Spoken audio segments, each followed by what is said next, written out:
The program on this tape is numbered A303/5, and it's part of the Open University course, The Problems of Philosophy.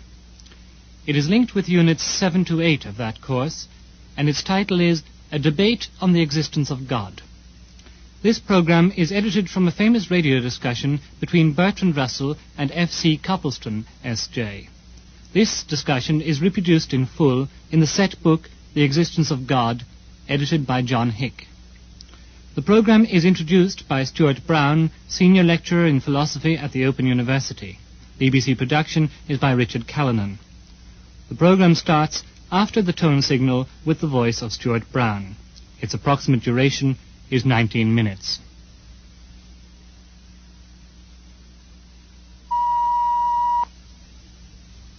In 1948, the BBC broadcast a debate between Bertrand Russell and F.C. Copleston concerning the existence of God.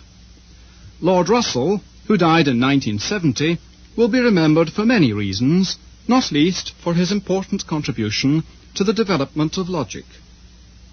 Father Copleston is a Jesuit priest, now Principal of Heathrop College and Professor of the History of Philosophy in the University of London.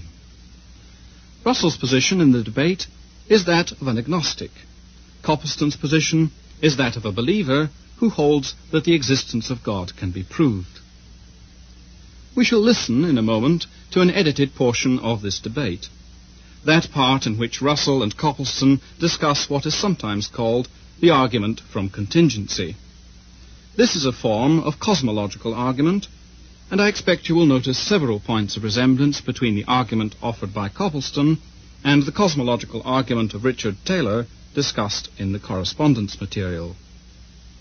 Like any form of cosmological argument, the argument from contingency begins with an empirical premise, one whose truth is known through experience.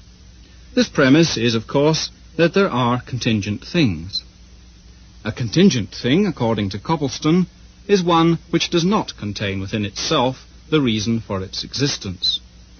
If we are to explain why a particular contingent thing exists, we must mention, in so doing, some other thing or things on which its existence depends.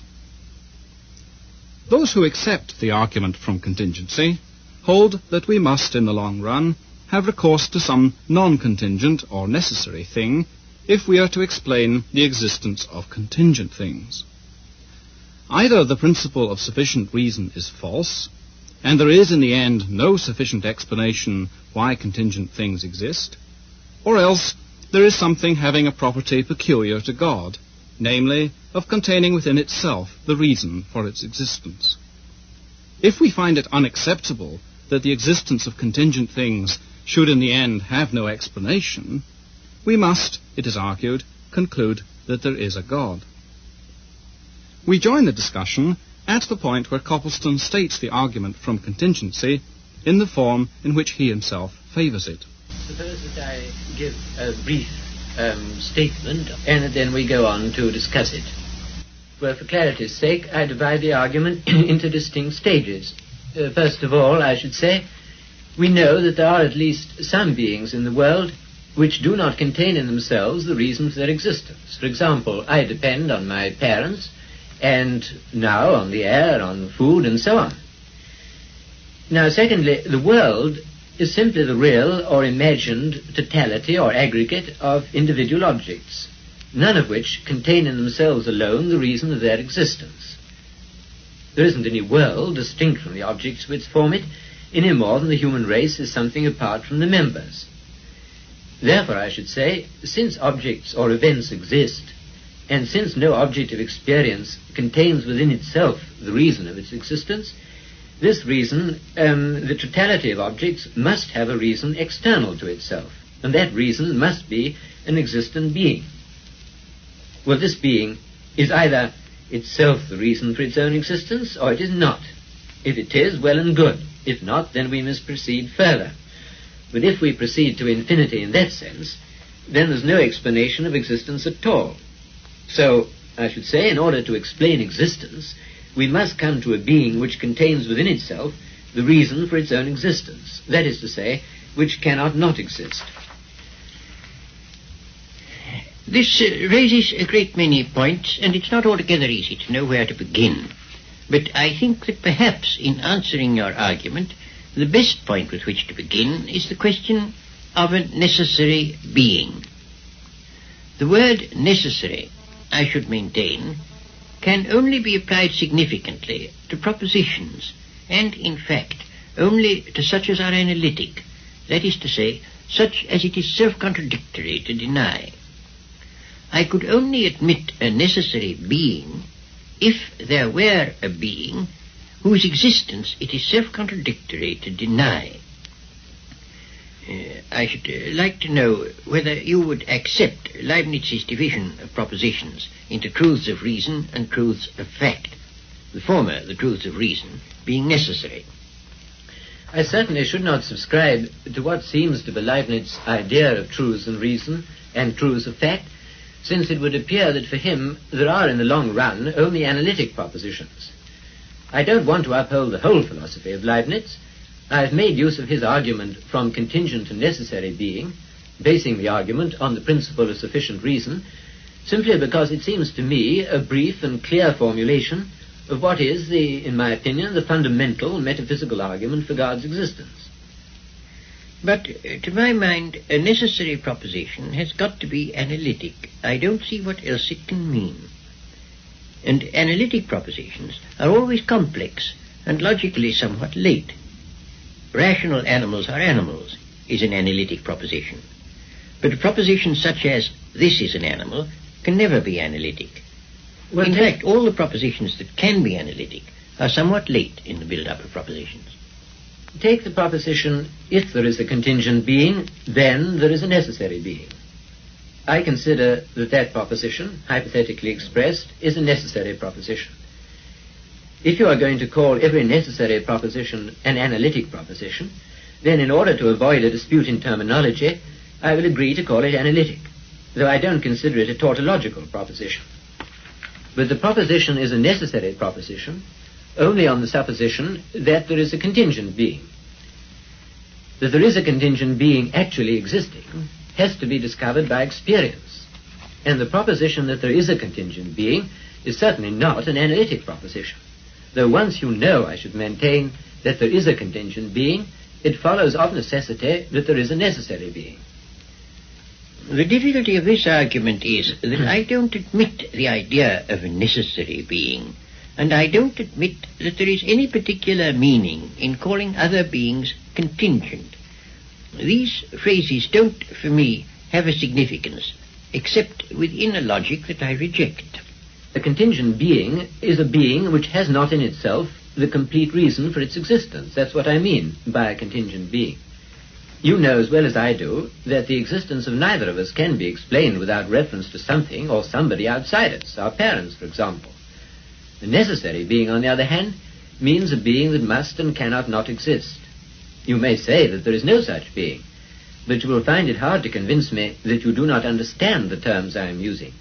If you do not understand them, then how can you be entitled to say that such a being does not exist, if that is what you do say? Well, I will say that what you have been saying brings us back, it seems to me, to the ontological argument that there is a being whose essence involves existence, so that his existence is analytic. That seems to me to be impossible. And it raises, of course, the question what one means by existence. And as to this, I think a subject named can never be significantly said to exist, but only a subject described, and that existence, in fact, quite definitely, is not a predicate. Well, you say, I believe, that it is bad grammar, or rather bad syntax, to say, for example, T.S. Eliot exists. One ought to say, for example, the author of Murder in the Cathedral exists. Are you going to say that the proposition, the cause of the world exists, is without meaning? You may say that the world has no cause, but I fail to see how you can say that the proposition that the cause of the world exists is meaningless. Put it in the form of a question. Has the world a cause, or does a cause of the world exist? Most people surely would understand the question, even if they don't agree about the answer. Certainly, the question, does the cause of the world exist, is a question that has meaning. But if you say, yes, God is the cause of the world, where using God as a proper name, then God exists will not be a statement that has meaning. That is the position that I'm maintaining. And therefore, it will follow that it cannot be an analytic proposition ever to say that this or that exists. And take, for example, suppose you take as your subject the existent round square. It would look like an analytic proposition that the existent round square exists. But it doesn't exist. No, it doesn't. Then surely you can't say it doesn't exist unless you have a conception of what existence is. As to the phrase, existent round square, I should say that it has no meaning at all. I quite agree. Then I should say the same thing in another context in reference to a necessary being. Well, we seem to have arrived at an impasse. To say that a necessary being is a being that must exist and cannot not exist has for me a definite meaning. For you it has no meaning. Well, we can press the point a little, I think. A being that must exist and cannot not exist would surely, according to you, be a being whose essence involves existence. Yes, a being the essence of which is to exist. But I should not be willing to argue the existence of God simply from the idea of his essence, because I don't think we have any clear intuition of God's essence as yet. I think we have to argue from the world of experience to God. Yes, I quite see the distinction. But at the same time, for a being with sufficient knowledge, it would be true to say, here is this being whose essence involves existence. Yes, certainly. If anybody saw God, he would see that God must exist. So that, there is a being whose essence involves existence, although we don't know that essence. We only know there is such a being. Yes. I should add, we don't know the essence a priori. It is only true a posteriori, through our experience of the world, that we come to a knowledge of the existence of that being. And then, one argues, the essence and existence must be identical. Because if God's essence and God's existence were not identical, then some sufficient reason for this existence would have to be found beyond God. So it all turns on this question of sufficient reason. And I must say, you haven't defined sufficient reason in a way that I can understand. What do you mean by sufficient reason? You don't mean cause? Not necessarily. Cause is a kind of sufficient reason. Only contingent being can have a cause. God is his own sufficient reason, but he is not cause of himself.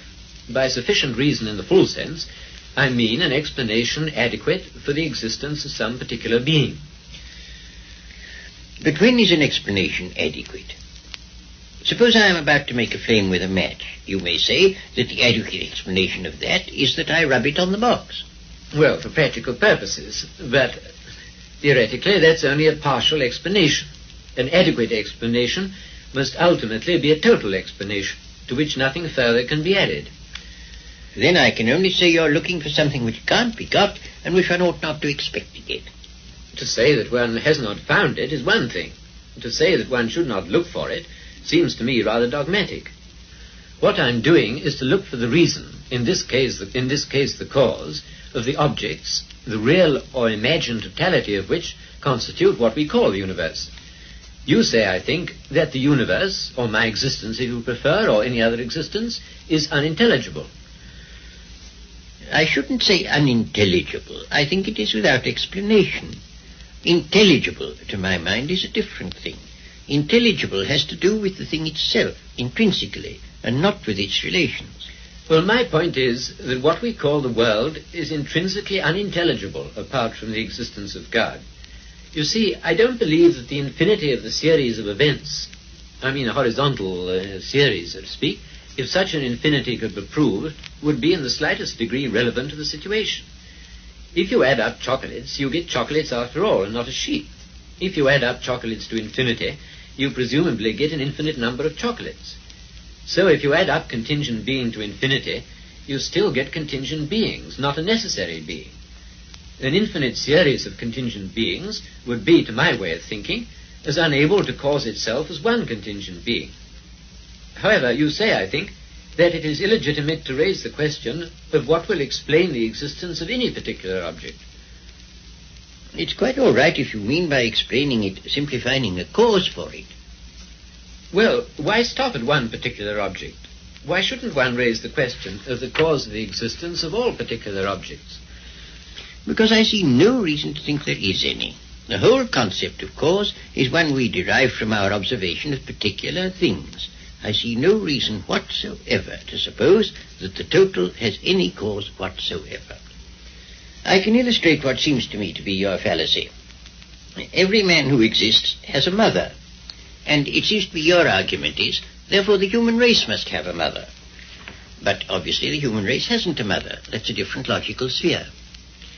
Well, I can't really see a parity. If I was saying every object has a phenomenal cause, therefore the whole series has a phenomenal cause, there would be a parity. But I'm not saying that. I'm saying every object has a phenomenal cause, if you insist on the infinity of the series, but the series of phenomenal causes is an insufficient explanation of the series. Therefore the series has not a phenomenal cause, but a transcendent cause. Well, that's always assuming that not only every particular thing in the world, but the world as a whole, must have a cause. For that assumption I see no ground whatever. If you'll give me a ground, I'll listen to it. Well, the series of events is either caused or it's not caused. If it is caused, there must obviously be a cause outside the series. If it's not caused, then it's sufficient to itself. And if it's sufficient to itself, it is what I call necessary. But it can't be necessary, since each member is contingent, and we've agreed that the total is no reality apart from the members. Therefore it can't be necessary.